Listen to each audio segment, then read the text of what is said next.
जय Hind defence lovers. आज की टॉप हेडलाइंस कुछ इस प्रकार है। भारतीय नौसेना के सर्विस में कमीशन्ड हुई सबसे एडवांस्ड सबमरीन। जल्द ही भारत में वापस से शामिल होगा पीओके। रशिया भारत को भेजेगा और भी ऑयल और नेचुरल गैस। ईरान ने किया F-35 और F-15 को शॉट डाउन करने का दावा। और चीन ने पाकिस्तान से वापस मांगे पैसे।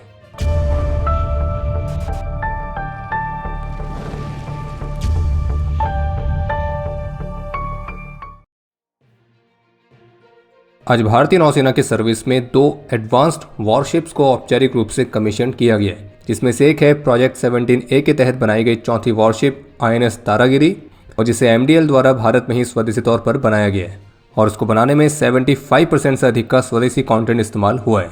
ये 6670 टन तक की डिस्प्लेसमेंट वाली वॉरशिप है और इसे मल्टी डायमेंशनल मैरीटाइम ऑपरेशंस को परफॉर्म करने के हिसाब से डिज़ाइन किया गया है।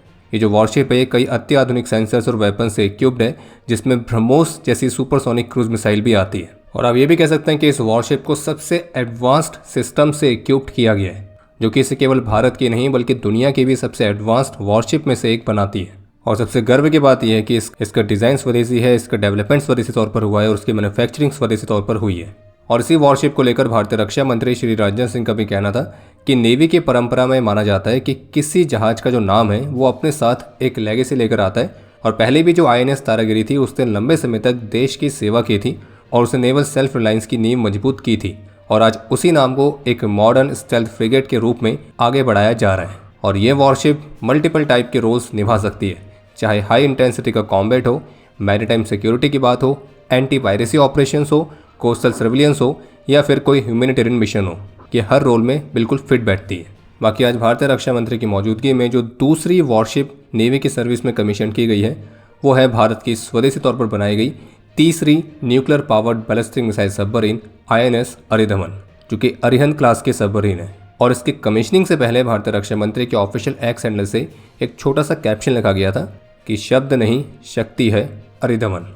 और अरिहंत क्लास के पहली 2 सबमरीन यानी कि INS अरिहंत और INS अरिघाट की तुलना में ये जो तीसरी सबमरीन है INS अरिधमन, ये साइज़ में ज़्यादा बड़ी है और ज़्यादा कैपेबल है। और इसी सीरीज़ में जो चौथी सबमरीन है तो उसके भी सी ट्रायल्स ऑलरेडी चल रहे हैं और उसे भी अगले वर्ष तक कमीशन कर दिया जाएगा। और फिर इसके बाद 5वीं nuclear powered ballistic missile submarine पर भी ऑलरेडी काम शुरू हो चुका है, जो कि इन सब की तुलना में और भी ज़्यादा बड़ी होगी और एक इतना पावरफुल प्लेटफॉर्म होगा जो कि इससे पहले भारत ने नहीं बनाया है। बाकी अगर INS अरिधमन की कुछ खासियत के बारे में बात करें तो इसमें एक एडवांस्ड स्वदेशी सोनार सिस्टम्स, एकॉस्टिक सप्रेशन टेक्नोलॉजीज तो ये इक्विप्ड हैं, जो कि सबमरीन के अंडर वाटर डिटेक्शन और सर्वाइवेबिलिटी को और इम्प्रूव करते हैं।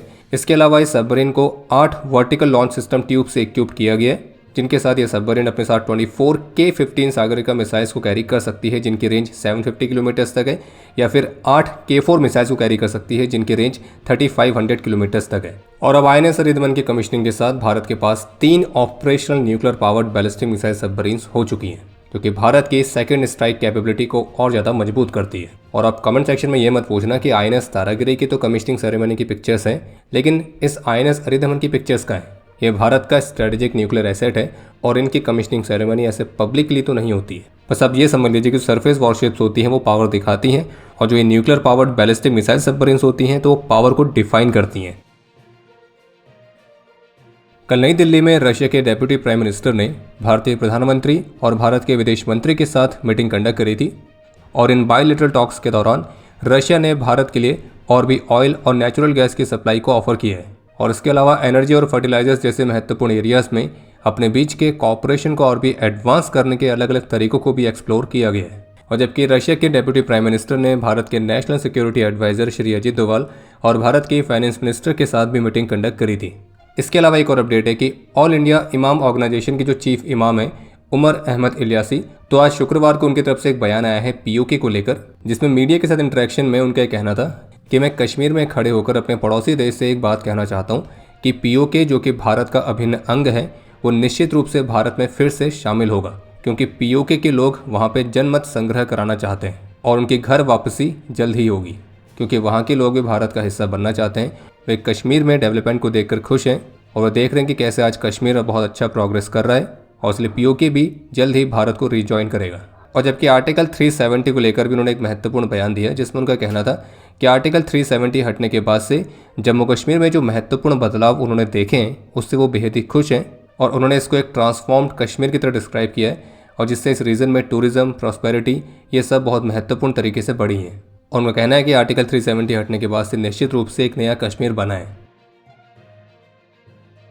तो जैसे कि ये तो आप सभी जानते ही हैं कि वेस्ट एशिया का जो कॉन्फ्लिक्ट है वो ऑलरेडी अपने दूसरे महीने में प्रवेश कर चुका है, और अब ये कितने महीने तक ऐसी रहेगा कोई नहीं जानता है। भले ही यूएस के प्रेसिडेंट कुछ भी दावे कर रहे हों, लेकिन कल से लेकर अभी तक इस कॉन्फ्लिक्ट में कई सारी महत्वपूर्ण घटनाएं भी देखने को मिली हैं। जैसे कि पहला ये कि ईरान की तरफ से दावा किया गया कि उन्होंने अमेरिका के दूसरे F-35 फाइटर जेट को शॉट डाउन किया है ईरान के ऊपर। हालांकि जो तस्वीरें सामने आई हैं उसको देखकर लग रहा है कि ये F-35 नहीं बल्कि F-15 है, और अगर इन तस्वीरों को माने तो इस कॉन्फ्लिक्ट में यूएस एयरफोर्स अपना चौथा F-15 भी खो चुकी है। रही बात F-35 को गिराने वाले दावे की, तो उसके फिलहाल अभी तक ऐसी कोई पिक्चर्स देखने को नहीं मिली है, तो इस वाले दावे की भी पुष्टि कर पाना बेहद ही मुश्किल है। वहीं ये भी सामने आया है कि ईरान में जिस F-15 फाइटर जेट को शॉट डाउन किया गया था, तो उसके जो पायलट्स हैं उनको रेस्क्यू कराने के लिए यूएस ने अपने हेलीकॉप्टर्स को डिप्लॉय किया है, और ये दावे ईरान की मीडिया सोर्सेज कर रहे हैं। जबकि ईरान की कुछ मीडिया रिपोर्ट्स ये भी दावा कर रही हैं कि यूएस एयरफोर्स के एक पायलट को ईरान की फोर्सेस ने कैप्चर कर लिया है। और जबकि इसी मामले पर ईरान की जो स्टेट टीवी है वो कुछ ऐसा कहते हुए दिख रही है कि जो भी यूएस पायलट को जिंदा कैप्चर करेगा तो उसको वैल्यूएबल रिवॉर्ड दिया जाएगा। तो इसलिए अभी इस बात की पुष्टि नहीं हो पाई है, तो इसलिए इस घटना पर अलग अलग दावे अभी तक देखने को मिले, लेकिन जिसकी भी पुष्टि हो जाती है उसके बारे में जानकारी आपको हमारे डिफेंस अपडेट से मिल जाएगी। वहीं इसके अलावा ईरान ने एक इजराइल के F-16 फाइटर जेट को भी टारगेट करने का दावा किया है, और जबकि इस पूरे वॉर के बीच यूएस आर्मी चीफ, यूएस की ट्रेनिंग कमांड चीफ और यूएस आर्मी के चैप्टन्स चीफ तो इनको सर्विस से हटा दिया गया है, जबकि इनकी रिटायरमेंट को समय था। और वेस्टर्न मीडिया रिपोर्ट्स ये भी दावे कर रहे हैं कि इस तरह से और भी कई सीनियर ऑफिसर्स हैं जिनको रीशफल किया गया है। और जब वॉर के बीच में अपने आर्मी चीफ को ही सर्विस से हटा दे रहे हैं तो फिर आप समझ ही सकते हैं कि स्टेटस क्या चल रहा है। वहीं इसी बीच प्रेसिडेंट ट्रंप ने अपने सोशल मीडिया से फिर से एक पोस्ट करी है, इसमें कहा है कि हमारी मिलिट्री दुनिया की सबसे महान और सबसे शक्तिशाली सेना है, और हमने तो ईरान में बचे खुचे अवशेषों को नष्ट करना भी शुरू भी नहीं किया है। उनका यह कहना है कि पहले ब्रिज और फिर नेक्स्ट होगा इलेक्ट्रिक पावर प्लांट जिसको यूएस टारगेट करेगा। अभी हाल ही में यूएस और इसराइल के स्ट्राइक में ईरान के कारज के B1 ब्रिज को टारगेट किया गया था, जिसमें हैवी डैमेज और 2 कैजुअलिटीज़ की रिपोर्ट्स हैं। ये जो ब्रिज है ये 1000 मीटर लंबा है, जो कि तेहरान और कारज को कनेक्ट करता है, और चूंकि ये एक सिविलियन साइट है तो इसलिए ईरान ने इसको एक तरह का वॉर क्राइम बताया है। और अब इसकी जवाबी कार्रवाई के तौर पर ईरान ब्रिज का बदला ब्रिज से लेने वाला है, और ईरान की स्टेट मीडिया के मुताबिक 8 ऐसे महत्वपूर्ण ब्रिजेस की लिस्ट जारी की गई है जो कि अब ईरान के पॉसिबल टारगेट्स में है। और ये जो ब्रिज है ये कुवैत, यूएई, जॉर्डन और ऐसी अन्य गल्फ नेशंस में। और ईरान का क्लियरली कहना है कि अगर उनके सिविलियन इंफ्रास्ट्रक्चर्स पर हमले लगातार जारी रहे तो वे भी वैसा ही करेंगे। वहीं इसी बीच द इंटरसेप्ट की तरफ से एक रिपोर्ट जारी की गई है जिसमें उनका कहना है कि उनके एनालिसिस के मुताबिक अक्टूबर 2023 से लेकर अभी तक मिडिल ईस्ट में लगभग 750 यूएस ट्रूप्स या तो घायल हुए हैं या उनकी जान गई है। और यूएस की सेंट्रल कमांड जो कि मिडिल ईस्ट के मिलिट्री ऑपरेशंस को देखती है तो वो यूएस ट्रूप्स के कैजुअलिटीज को कवर अप करने का प्रयास कर रही है। द इंटरसेप्ट का यह कहना है कि शुक्रवार को सऊदी एयरबेस पर ईरान के हमले में लगभग 15 यूएस ट्रूप्स घायल हुए थे।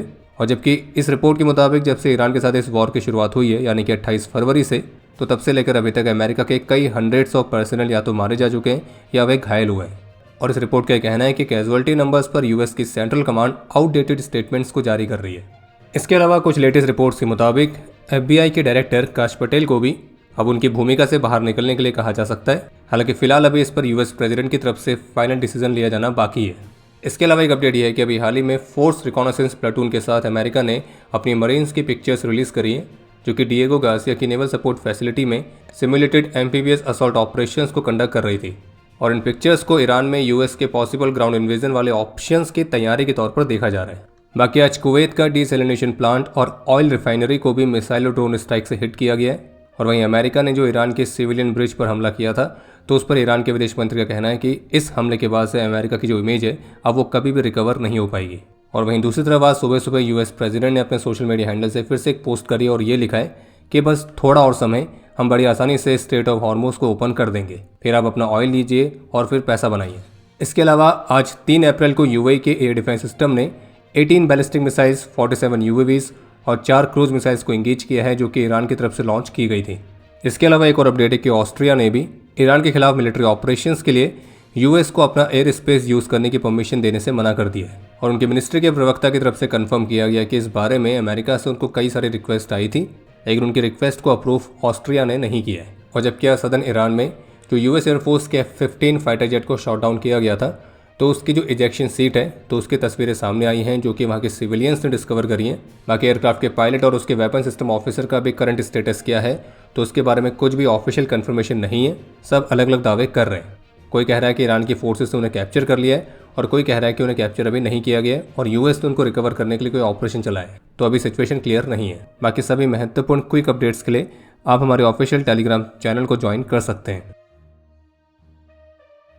स्ट्रेट ऑफ हॉर्मोज को रीओपन करने के अलग अलग तरीकों को एक्सप्लोर करने के लिए जो यूके ने 30+ कंट्रीज के साथ टॉक्स को होस्ट किया था, तो इस मीटिंग में भारत भी शामिल हुआ है और भारत की तरफ से भारत के फॉरेन सेक्रेटरी रिप्रेजेंट कर रहे हैं। हालांकि इस मीटिंग का आउटकम क्या निकला है तो इस पर फिलहाल अभी कोई ऑफिशियल स्टेटमेंट नहीं आई है। बाकी जिस तरह से इस ग्लोबल एनर्जी क्राइसिस के बीच भारत अभी भी सबसे बेटर पोजीशन पर बना हुआ है और अपने देश के लिए एनर्जी को अलग अलग तरीकों से सिक्योर कर रहा है, तो ये बात कुछ भिखारी देश के लोगों को काफ़ी फ्रस्ट्रेट कर रही है। तो इसलिए उनके द्वारा भारत के खिलाफ प्रोपेगेंडा कंटिन्यू है। तो अब एक नया प्रोपेगेंडा ये चल रहा है जिसमें अलग अलग बॉट सोशल मीडिया अकाउंट्स के माध्यम से कुछ इस तरह की फेक न्यूज़ फैलाई जा रही है कि भारत ने रशिया से एलएनजी के इंपोर्ट को रिज्यूम करने के लिए अमेरिका से प्रतिबंधों में छूट देने का अनुरोध किया है। तो भारतीय विदेश मंत्रालय ने इन सभी दावों को खारिज किया है और उनको स्पेकुलेटिव और इल इन्फॉर्म्ड बताया है। और ये बात तो अमेरिका को भी अच्छे से पता है कि वो सैंक्शंस लगाए या ना लगाए, फिर भी भारत वही करेगा जो कि उसके नेशनल इंटरेस्ट में रहेगा। बाकी इस तरह के प्रोपेगेंडा में जो भिखारिस्तान मुख्य रूप से शामिल है, तो उनकी कंडीशन कुछ ऐसी है कि वहाँ पे पेट्रोल का जो प्राइस है वो 137 पाकिस्तानी रुपये से बढ़कर 458 पाकिस्तानी रुपया पर लीटर तक हो गया है और डीजल का प्राइस 184 पाकिस्तानी रुपया से लेकर 520 पाकिस्तानी रुपया पर लीटर तक बढ़ चुका है। और ये तब है जब पिछले सप्ताह पाकिस्तान के प्रधानमंत्री दावा कर रहे थे कि इस एनर्जी क्राइसिस के बीच पाकिस्तान की जनता को कोई भी चिंता करने की बात नहीं है, सारा बोझ पाकिस्तान की सरकार उठाएगी। लेकिन हमें ऐसा लग रहा है कि जब पाकिस्तान के प्रधानमंत्री ने स्टेटमेंट तो दे दी, फिर उसके बाद जब उन्होंने अपना रिजर्व देखा होगा तो वो तो माइनस में था। तो फिर उनको समझ में आया होगा हमने कुछ ज़्यादा ही बोल दिया, हमारे बस की है नहीं कि हम ऐसा कर लें। तो बस क्या था, फ्यूल के प्राइस बढ़ाए और इस हद तक बढ़ाए हैं कि पाकिस्तान की जो जनता है वो भी क्रोधित होती हुई दिख रही है। हालांकि पाकिस्तान में एक पक्ष ऐसा भी है जो कि पाकिस्तानी सरकार के इस स्टेप को काफ़ी जस्टिफाई कर रहा है और वहीं एक पक्ष ऐसा है जो कि ये कह रहा है कि भारत में फ्यूल की कीमतें इतनी नहीं बढ़ रही है तो पाकिस्तान में इतनी क्यों बढ़ रही है। और विशेष रूप से तब जब ये 2 दिन पहले रिपोर्ट आई थी कि स्ट्रेट ऑफ हॉर्मोज से पास होने के लिए 20 पाकिस्तानी फ्लैग वेसल्स को अनुमति मिल चुकी है। हालांकि ये वेसल्स क्या कैरी कर रही हैं उसके बारे में कुछ भी जानकारी नहीं थी और ये भी कंफर्म नहीं है कि अगर 20 पाकिस्तानी फ्लैग वेसल्स को अप्रूवल मिल भी चुका है तो भी वो वेसल्स पाकिस्तानी आ रही है या फिर पाकिस्तान के नाम पर पाकिस्तान के बड़े मालिक के पास जा रही है। बाकी पाकिस्तान की जो करंट सिचुएशन है उसको देखकर ये लग रहा है कि पाकिस्तान का जो दलाली वाला काम है वो भी पाकिस्तान में काम नहीं आ पाया। बाकी एक और रिपोर्ट सामने आई है और ये पाकिस्तान की मीडिया की तरफ से ही है, जिससे पाकिस्तान के दूसरे मालिक चीन ने एक कड़ी चेतावनी जारी करते हुए पाकिस्तान से मांग की है कि यूनाइटेड एनर्जी पाकिस्तान यानी कि यूईपी का जो बकाया राशि है जो कि लगभग $220 मिलियन का है, तो उसका भुगतान तत्काल किया जाना चाहिए। अगर भुगतान करने में देरी हुई तो इससे न केवल अंतर्राष्ट्रीय निवेशकों यानी कि इंटरनेशनल इन्वेस्टर्स का विश्वास कम होगा बल्कि भविष्य में इन्वेस्टमेंट के अवसर भी बाधित हो सकते हैं। और बीजिंग में पाकिस्तानी राजदूत ने अपनी सरकार को एक अर्जेंट नोट भेजा है और जिसमें स्पष्ट रूप से कहा गया है कि अगर ये धनराशि हमको प्राप्त नहीं हुई जो कि हमने चीन को देनी है तो कंपनी के ऑपरेशंस भी बंद किए जा सकते हैं और इस स्थिति का पाकिस्तान की जो एनर्जी सप्लाई है उस पर सीधा प्रभाव पड़ेगा। तो इस पर हम पाकिस्तान की जनता को आज बस ये कहेंगे कि अब घबराना शुरू कर दो। एचएल की तरफ से बताया गया है कि वे भी एक बड़े साइज के ड्रोन को विकसित करने पर काम कर रहे हैं जो कि रिकॉनेसेंस और प्रिसिशन स्ट्राइक दोनों ही रोल्स में इस्तेमाल किया जाएगा। और टाइम्स नाउ की रिपोर्ट के मुताबिक ये जो डुअल यूज ड्रोन है तो ये तैयार होने के बाद जल्द ही इंडियन आर्म फोर्सेस के लिए उपलब्ध कराया जाएगा। बाकी इसके अलावा एक अपडेट ये है कि कल रात को दिल्ली के अलग अलग जगहों पर एक मॉक ड्रिल कंडक्ट की गई थी और जिसमें डिजास्टर्स और वॉर लाइक सिचुएशंस में कैसे डील करना है तो इसकी प्रैक्टिस की गई थी। वो बात अलग है कि इन मॉक ड्रिल्स वाले अपडेट्स के बाद हमारे पड़ोस में कुछ को ये लगने लग गया था कि अब भारत ऑपरेशन सिंदूर फिर से शुरू करने वाला है। पर इस पर हम ये जरूर कहेंगे कि आपने सबसे पहले घबराना नहीं है। और अब समय है आज के इतिहास का। आज भारत की आर्मी मेडिकल कोर का 262वां रेजिंग डे है और जबकि आज भारत के one of the best military commander field marshal Sam Manekshaw की 112वीं बर्थ एनिवर्सरी भी है। और इसी बात पर आपके लिए आज का प्रश्न है कि फील्ड मार्शल सैम मानेकशॉ कौन से वर्ष में आर्मी में कमीशन हुए थे। और अब समय है आज के टॉप 3 कमेंट्स का जो ये रहे आपकी स्क्रीन पर।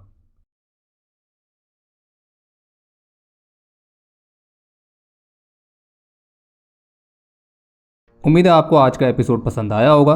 पसंद आया तो वीडियो को लाइक करना ना भूलें। आपके कोई भी सुझाव या सवाल हो तो उसके लिए कमेंट सेक्शन ओपन है। और अगर आप डिफेंस रिलेटेड और भी एक्सक्लूसिव कंटेंट में दिलचस्पी रखते हैं तो आज ही प्ले स्टोर से डिफेंस स्क्वाड की सुपर ऐप को डाउनलोड करना ना भूलें। और अगर आप चैनल पर पहली बार आए हैं तो squadron.in पे जाके हमारे नए डिज़ाइंस को भी चेकआउट जरूर करें। बाकी जल्द मिलेंगे नए एपिसोड के साथ, तब तक के लिए जय हिंद, जय भारत।